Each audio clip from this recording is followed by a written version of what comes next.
Hello，大家好，欢迎回到我的频道，我是主持人 Big Joe。那今天呢，我们继续访谈谷歌新任产品经理 Alina。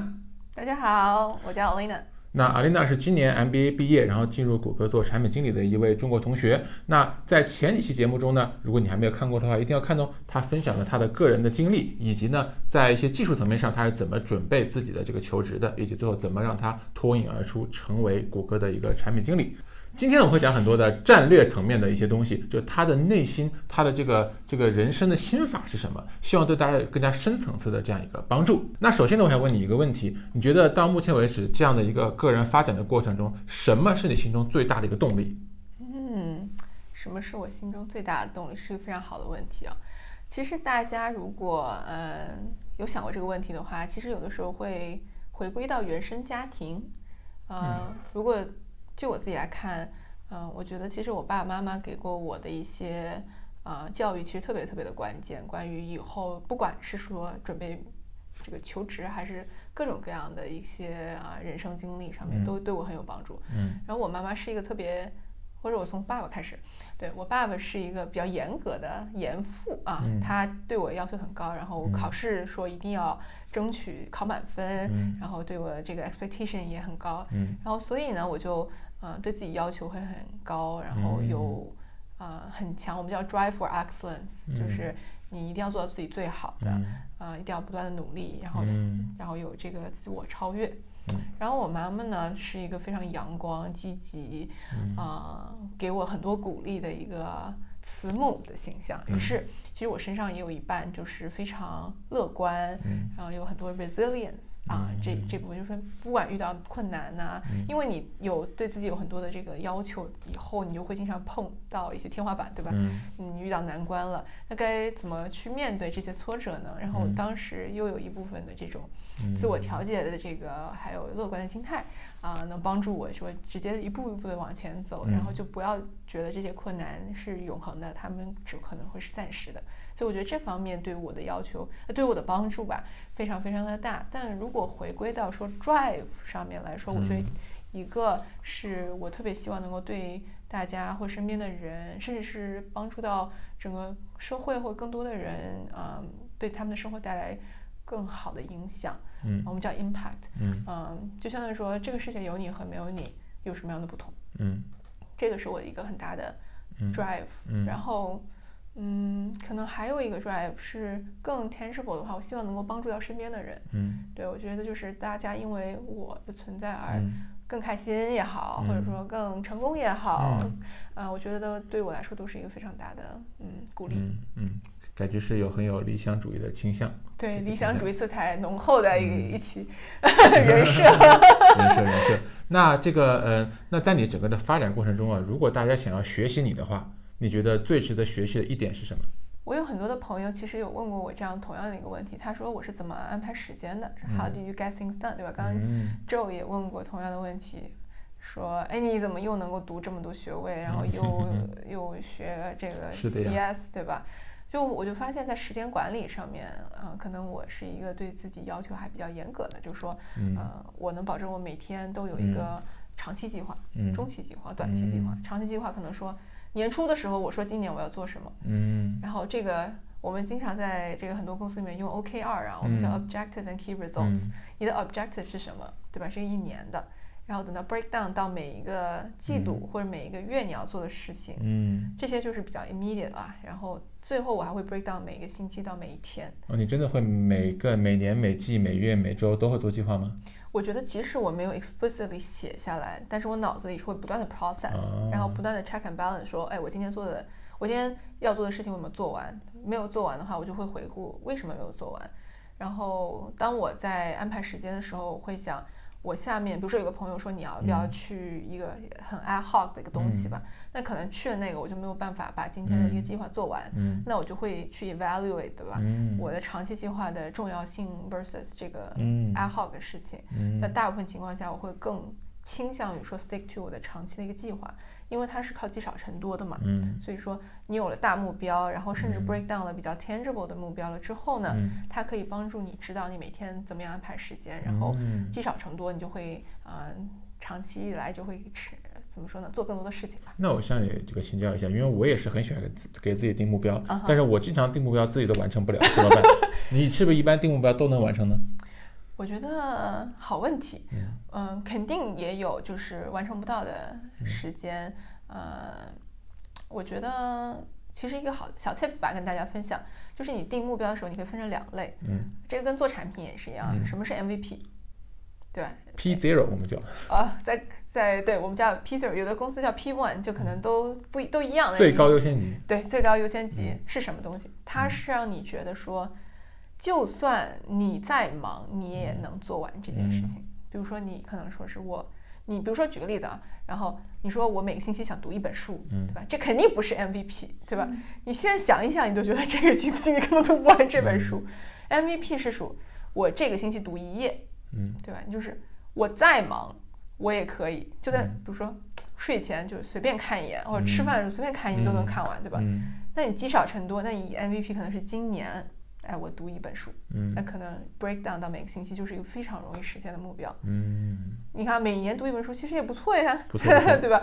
但 MVP break down 之后，你还有 nice to have， 然后把更多东西放到 nice to have 里面，这样的话你就保证你定目标一定能实现，对吧？这样的话你有更多的 motivation 去再定下一个目标，不然你定目标永远不能实现，那你就不断的就是到自己说我这个目标有什么意义啊？那下次不定了，对吧？对啊，然后那不就是我吗？对吧？每年年初我都说我要减肥，我要减肥，我要减肥，对吧？每年我都会这么说，但每年都没有完成。但今年成功了，成功了一次，不错不错。好，那接下来一个问题呢是说，你在这个整个自己发展的道路上有没有过一些非常大的挫折？讲一些你受到挫折的一些故事，以及你是怎么面对这些挫折的呢？我可以说说我刚开始工作的时候，可能相信有一些朋友在看这个视频是刚刚开始工作，然后你会发现第一份工作一般都是比较有挑战的，因为你需要 transition 从学生到职场人士的这样的一个变化，再加上你可能第一份工作像我当年是一个比较 demanding 的工作，那你怎么能够适应这样的一个工作的强度啊，然后高的标准？那我插一句，我听说投行的第1年或者是那个分析师这个级别其实是最累的。对，是体力上面最累的。到上面的话，你可能也有心累的时候，但是体力上就稍微好一些。所以我当年刚开始工作的时候，怎么说，没有太多的心理准备。我当年实习做的，我是一个 returning intern， 但我实习做的组和我后来到的组也不一样，所以有很多的转变。所以一开始的时候我就觉得这份工作可能我只要努力了，我应该能做得不错。但是后来发现我的起点不如很多已经做过3-5个投行实习的同学们，一开始就游刃有余吧。我可能更多的就是说，我觉得很有意思，我尝试然后拿到 offer， 但是我之前只做过1次实习。然后开始上班的时候，发现自己的基本功还有待提高，对吧？然后第一个 quarter 或我们叫第一个 performance cycle 下来，发现rating 不是很好。当时对于我来说其实是一个挺大的挫折，为什么呢？因为我其实真的很努力，就经常加班到披星星戴月亮的这种状态，然后觉得如果按照我的工作态度啊，我的强度啊，怎么能够给我一个让我觉得就是不是很满意的这样的一个 rating？ 而且那个是不是你第一次受了这么大的挫折？因为你从高考到找工作基本上都是顺风顺水，可以这么说。对，然后找工作也比较容易，然后虽然这个工作也很 competitive， 最后还拿到了。所以第一次受到一个比较不能说是否定，但是就是一个比较大的一个 question， 他说你这个 performance 好像有待提高。于是我当时就开始进行了一系列的自我反思吧。其实我从小到大都是一个比较喜欢内省的一个人，然后当时受到这样的一个 feedback。内省是个非常好的一个特质，我觉得提高这个人的自我认知吧 ，self awareness。对，我们其实在教育学里面，这个叫 metacognition， 就是看你这个人是怎么思维的。对，其实很好玩，大家原认知，大家可以有时间的话可以去研究研究。所以当时我就开始进行这个原认知的这个工作啊，就在review 我每天的 day to day 在做什么样的东西。我发现其实虽然我工作的非常努力，但是我很多停留在执行层面。我没有从更 macro 的角度去看我的每天的日常工作。比如说我的客户需要什么，我只关注于一开始只关注于老板让我做的事情，但是没有想清楚这个事情对于客户的需求之间的关联是什么东西。所以经过一系列的分析之后，发现一些 fundamental 的问题吧，比如说一是没有很战略的思考，二是在一些会议上面比较不敢发言，对吧？也更相当于说是埋头苦干的那种人设，而不是真正的come across as very confident person。对，所以经过一系列的提高，然后最后还有一个认知，就发现其实花时间多并不一定代表着产出多，对吧？就可能人家花的时间短，你光去看人家在办公室的时间和你去做对比的话，发现其实人家做的产出说不定比你还多，对吧？就改变了一下这个思维之后，然后第2个季度啊，然后慢慢下去，然后 performance 就好了。不错不错，这是个非常好的故事。哎，那如果说到这点上，你有没有什么个人的观念想和大家分享的呢？其实我特别喜欢思考一个事情是大家是怎么做这个选择的。因为我相信其实现在在看这个视频的同学们可能也有在想说，我以后的职业该往哪个方向发展呀？我是应该留在哪一个地方啊？是在美国还是在其他的什么国家呢？以及比如说你以后想成为一个什么样的人？在每天遇到事情的时候，我该怎么样做小的决策，对吧？这些今天晚上是吃汉堡呢，还是吃沙拉呢？对，穿左脚还是穿右脚的？像这种决策，其实我慢慢的发现，其实他们都是源自一个地方，就是你的价值观。或者说更多是大决策吧，吃汉堡吃沙拉可能是小价值观，但是很多 fundamental 的价值观会决定你在做这个重大选择的时候，比如说职业选择、人生选择的时候，会用什么样的标准来判断。然后我就开始进行了一些这个价值观层面的一些思考吧。后来我就发现，其实对于我们每个人来说，价值观的这个发掘以及认清和运用是特别重要的一件事情。为什么呢？因为有的时候，我其实到后面开始决定离开金融业的时候，我当时有一段时间会怀疑说，我为什么当年要来这个行业？是不是说，其实我当时是觉得这是一个高薪的，然后又很有 reputation 的行业，所以我就冲昏了头脑，对吧？进入了这个可能比较怎么说呢？稍微别人看来可能比较功利的一个行业吧。但后来我发现，其实我的价值观里面并没有说只是这部分，而且其实很大程度上这部分对我来说没有太多的 motivations，反而更多的 motivation 来自于 learning， 对吧？因为我知道这是学习非常快速的一个career starting point。然后第二是，其实它有很多的 excellence，然后还有这个怎么说呢？就是我们叫 curiosity 吧，就是你觉得很好奇，每天做很多事情，然后和很聪明的同学们一起工作。那我觉得这样的 environment 对我是很有吸引力。所以当我对自己的价值观不断的去剖析之后，我发现，以前做过很多决策，就会能够迎刃而解吧，为什么会有这样子的决策发生？然后当前做决策的时候也会更有信心，就是说我做这个决策不是拍脑袋，就是说我觉得大家都这样我就这样，或者不是说我这个时候感觉好我就这样，而是更有信心的说这个东西是适合我的。而且别人做不一样的决策，经常你知道也特别好玩，就是我们经常有朋友就说我离职了，然后说那你要去哪里，对吧？然后就特别关心，就说这个人选择不做你现在这份工作，那他一定是有更好的选择。那这更好的选择是什么？然后赶紧就好像要就是听到一个这个 insights， 然后就去抄别人做的这个事儿。但后来发现，其实每个人做决策都是出自他自己的这个本质的需求，别人的选择并不一定是适合你的。是的。所以到以后对你自己的这个价值观认清更深刻的时候呢，你就不太会受到别人的影响，而会感觉比较淡定。就可以这么理解嘛，就是说每个人都有自己的选择，你看着别人这么选的时候，不代表你这么选对你就是好事，可能这么选只是对他好，不代表对你也好。没错。就可能有个 stretch 的问题哈。那么一个人怎么知道什么是对自己好的呢？就是很多时候人们只会知道什么是对自己不好的，但是很多时候不一定很清楚自己什么是对自己好的选择。可以举个例子吗？比如说有一些人他在找工作的时候，他会说我不想做这个不想做那个，但他不知道我想做什么。我明白了。这个其实是一种自我认知的一个怎么说呢？